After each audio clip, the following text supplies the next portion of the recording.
व सज्जनों, सबसे पहले तो मैं क्षमा चाहता हूं कि अपरिहार्य कारणों से चाहते हुए भी मैं समय से उपस्थित नहीं हो पाया। मैं जानता हूं कि हमारे मुख्यमंत्री योगी जी को बहुत ही आवश्यक कार्यक्रम से गोरखपुर जाना था, लेकिन केवल इस कार्यक्रम की महत्ता को समझते हुए इसमें उनको विलंब हुआ है, फिर भी वो यहां पर मौजूद हैं। साथियों, आज लखनऊ में BrahMos integration and testing facility centre के उद्घाटन के शुभ अवसर पर मैं आप सबसे बातचीत करते हुए बेहद प्रसन्नता की अनुभूति कर रहा हूं।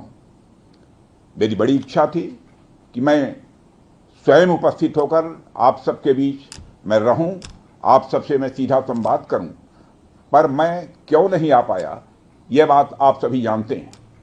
अभी जिस परिस्थिति से हम गुजर रहे हैं उसे देखते हुए मेरा दिल्ली में रहना यह अति आवश्यक था। इसलिए मैं वीडियो कॉन्फ्रेंसिंग के माध्यम से आप सभी से जुड़ रहा हूं। मैं भले ही आपके बीच नहीं आया, लेकिन अपने उत्साह के माध्यम से आप मुझ तक जरूर पहुंच गए हैं। यह अपने आप में एक संदेश है कि चाहे हम किसी भी परिस्थिति में रहें, यह देश चलता रहेगा और हमारा काम नहीं रुकेगा। किसी भी स्थिति में हमारा संवाद नहीं टूटेगा। साथियों, आज का दिन हमारे शहर लखनऊ और हमारे राज्य उत्तर प्रदेश और हमारे पूरे देश के लिए एक ऐतिहासिक दिन है। आज का दिन मैं समझता हूं उस शक्ति की आराधना का दिन है जो हमारी सेनाओं को संबल प्रदान करती है, जो हमारी सेनाओं में निहित होकर दुश्मन पर कहर बरसाती है। आज का दिन मेरे लिए व्यक्तिगत रूप से बहुत ही महत्वपूर्ण है, क्योंकि मैंने अपने शहर लखनऊ के लिए एक सपना देखा था कि मेरा शहर भारत के डिफेंस सेक्टर को मजबूत करने में एक बड़ा योगदान दे। वह सपना अब पूरा हो रहा है। साथियों, BrahMos integration and testing facility का उद्घाटन इसलिए भी महत्व रखता है क्योंकि आज का दिन बहुत ही खास है। आप सब तो जानते ही हैं कि आज नेशनल टेक्नोलॉजी डे है।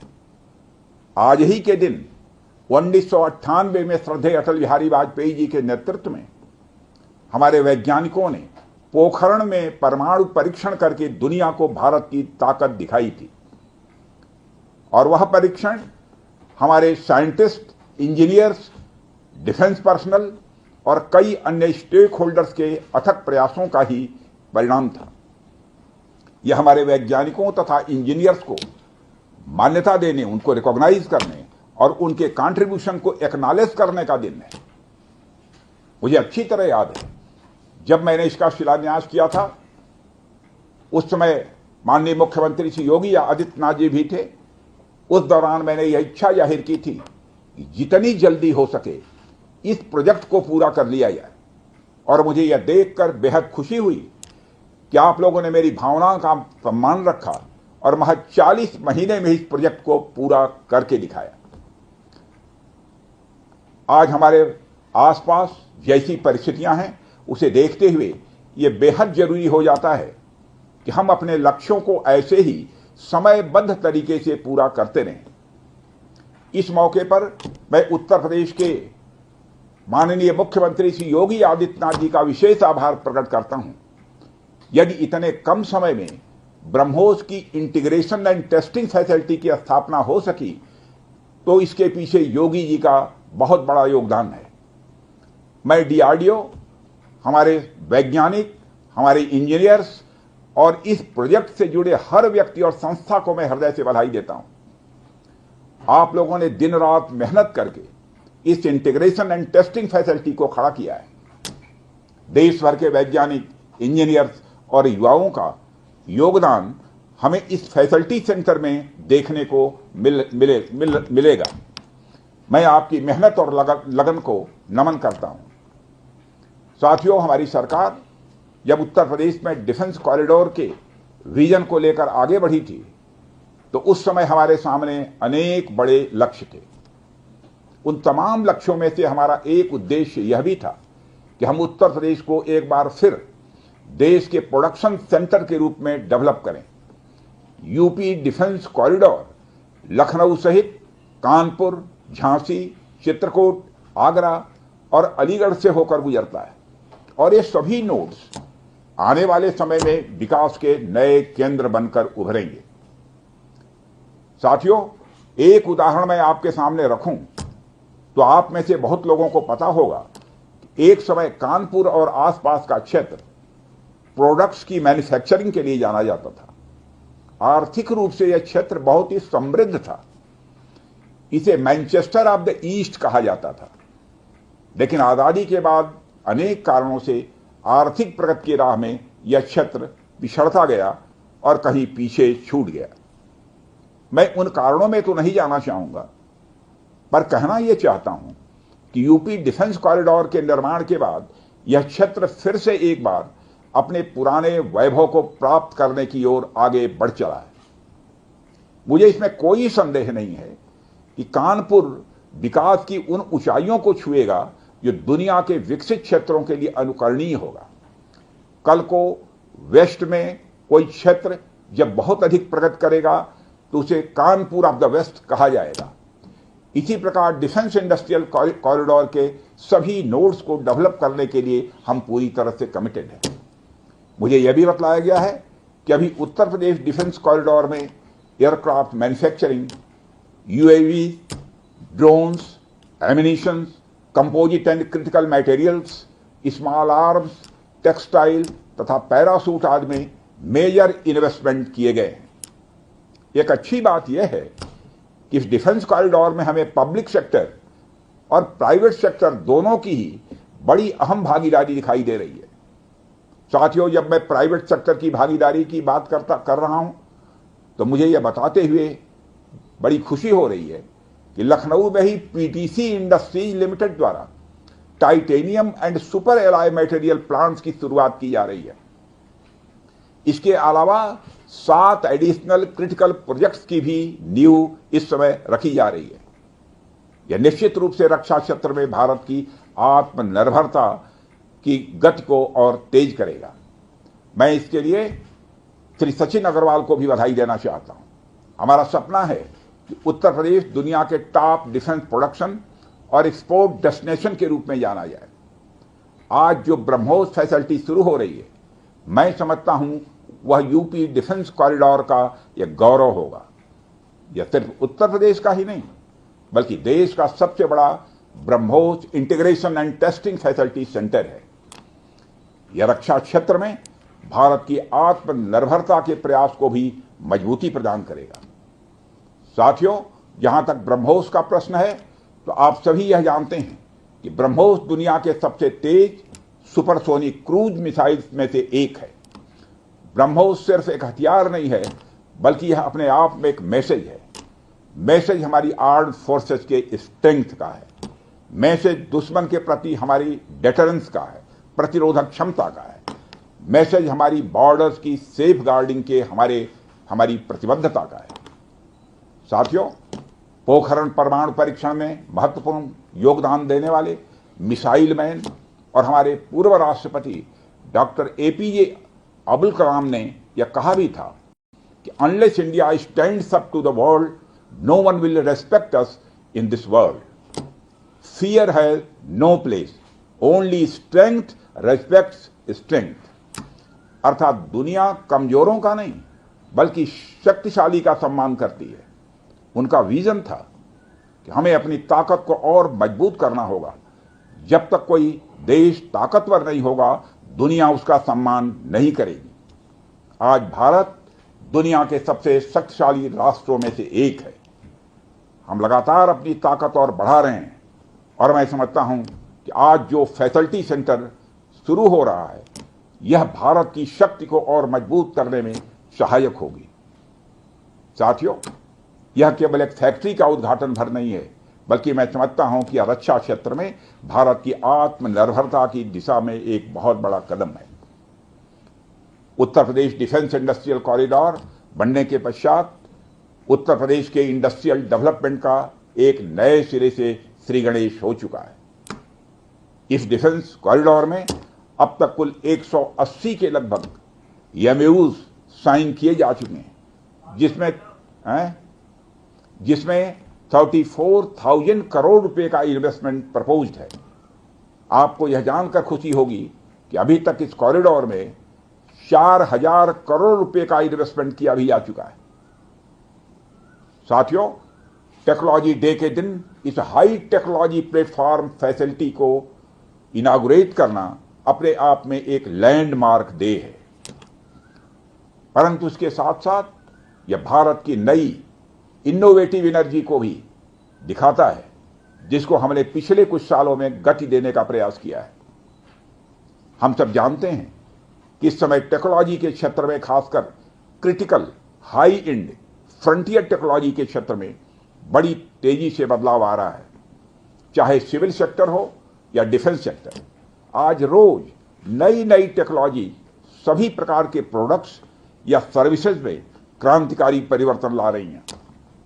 हमारे जीवन का कोई भी ऐसा कार्य क्षेत्र नहीं है जहां टेक्नोलॉजी हमें डिसरप्टिव तरीके से प्रभावित न कर रही हो।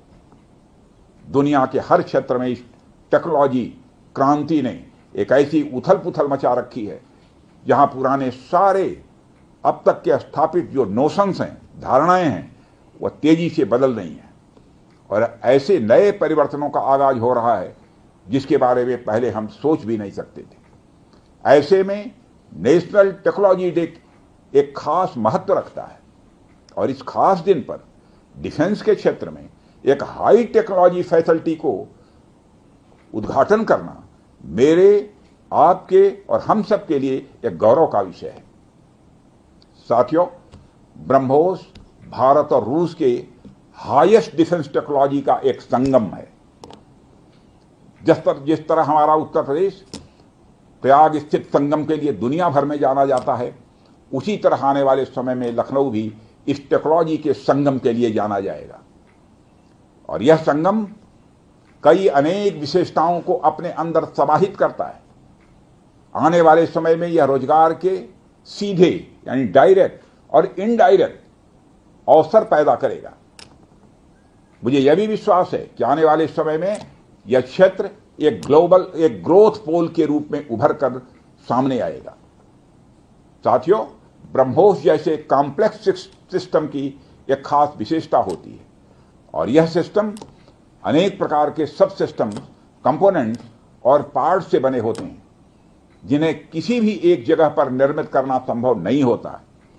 यह सभी अलग अलग पार्ट्स इतने विशेष होते हैं, स्पेशलाइज्ड होते हैं, इनमें से हर एक को बनाने के लिए हाईली स्किल्ड मैन पावर और हाई टेक्नोलॉजी वाले हथियार, औजार, टूल्स की आवश्यकता होती है।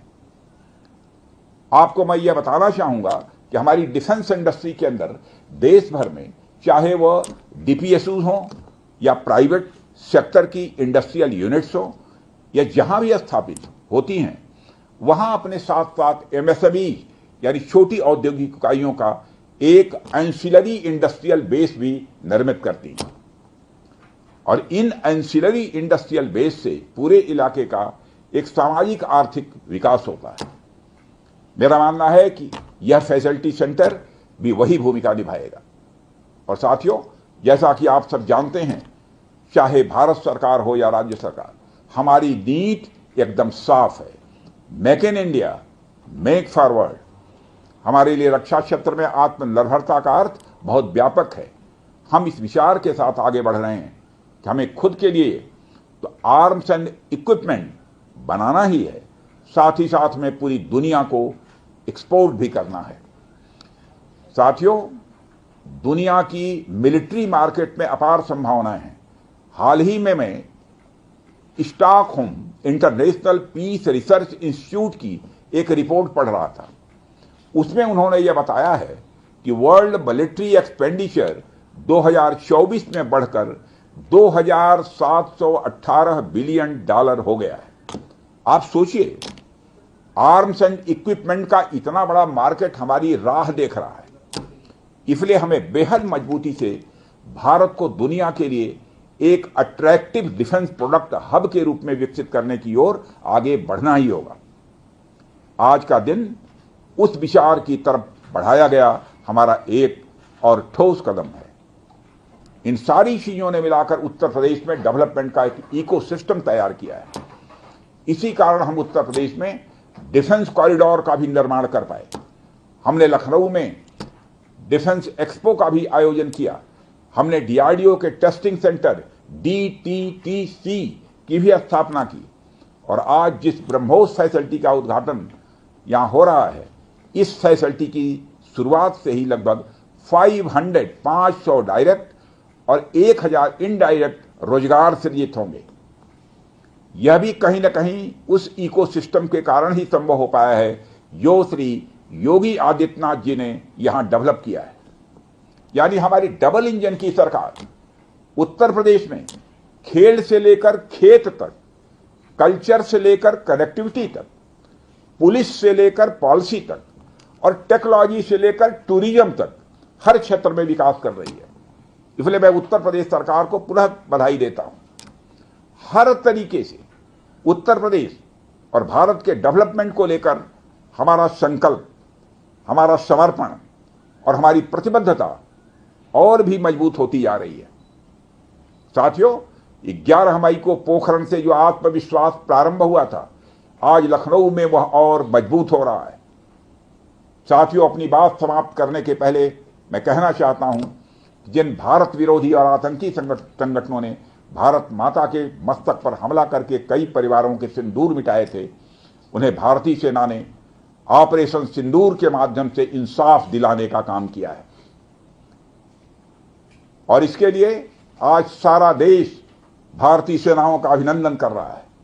ऑपरेशन सिंदूर सिर्फ एक सैन्य कार्रवाई भर नहीं है, बल्कि भारत की राजनैतिक, सामाजिक और सामरिक इच्छा शक्ति का प्रतीक है।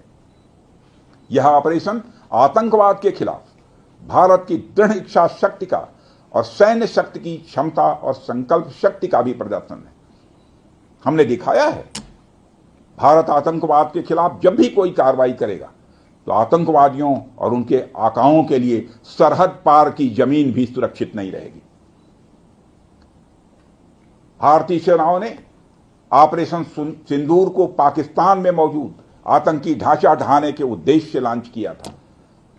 हमने उनके आम नागरिकों को कभी निशाना नहीं बनाया था, मगर पाकिस्तान ने न केवल भारत के नागरिक इलाकों को निशाना बनाया, बल्कि मंदिर, गुरुद्वारा, गिरजाघर पर भी हमले करने का प्रयास किया। भारतीय सेना ने शौर्य और पराक्रम के साथ साथ संयम का भी परिचय देते हुए पाकिस्तान के अन्य ठिकानों पर भी प्रहार करके करारा जवाब दिया है। हमने केवल सीमा से सटे सैन्य ठिकानों पर ही नहीं कार्रवाई की, बल्कि भारत की सेनाओं की धमक उस रावलपिंडी तक सुनी गई जहां पाकिस्तानी फौज का हेडक्वार्टर मौजूद है। मित्रों, भारत में आतंकवादी घटनाएं करने और कराने का क्या अंजाम होता है, यह पूरे विश्व ने उरी की घटना के बाद देखा, जब हमारी सेना ने पाकिस्तान में घुसकर सर्जिकल स्ट्राइक की। पुलवामा के बाद देखा, जब बालाकोट पर एयर स्ट्राइक की गई। और अब पहलगाम की घटना के बाद दुनिया देख रही है कि जब भारत ने पाकिस्तान के भीतर घुसकर मल्टीपल स्ट्राइक्स की हैं। आतंकवाद के खिलाफ जीरो टॉलरेंस की नीति पर चलते हुए हमारे यशस्वी प्रधानमंत्री श्री नरेंद्र मोदी ने स्पष्ट कर दिया है कि यह नया भारत है जो आतंक के खिलाफ सरहद के इस पार और उस पार दोनों तरफ प्रभावी कार्रवाई करेगा। यह हमारे प्रधानमंत्री जी ने स्पष्ट रूप से यह संदेश दे दिया। मैं एक बार फिर से BrahMos integration and testing facility centre और इस प्रोजेक्ट में शामिल सभी स्टेक होल्डर्स को हार्दिक बधाई देता हूं। मैं साथ ही PTC इंडस्ट्रीज लिमिटेड को भी उनके एम्बिशियस प्रोजेक्ट पर हृदय से बधाई देता हूं। इन तमाम प्रोजेक्ट्स की शुरुआत पर मैं लखनऊ और उत्तर प्रदेश की जनता को भी बधाई देता हूं, जो इस ऐतिहासिक पहल का हिस्सा बन रही है। अंत में मैं आप सभी का आभार प्रकट करते हुए अपनी बात को समाप्त करना चाहता हूं।